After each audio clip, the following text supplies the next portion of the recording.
Malatya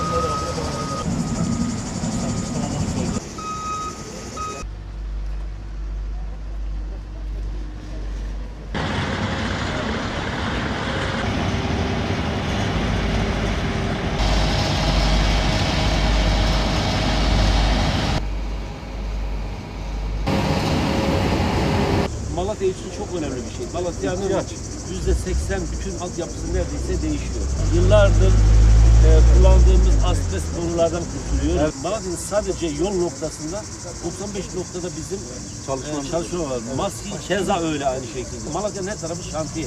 Çevre yolunun altı, çevre yolunun üstü kalanını kaldıracağız dedik. Her tarafı olacak. Çevre yeniden bina yapacağız. Biz müdahale olduk. Yerine bir arsa verdik. Orayı 30 dönüm şehir metresinde bir yeşil alan olacak. İçme suyu boru hatlarımızın değişti. Değerli başkanımın ekibi aniden şeytesiyle birkaç gün içerisinde hizmeti vermiş olacağız maden olarak. İnşallah. Ben çalışmalarınızdan başarılar diliyorum. Hizmetlerinden dolayı ben şükranlarımı sunuyorum. İnsanların hastalık kapaca bir kullandığımız bir şevkede su içiyorduk.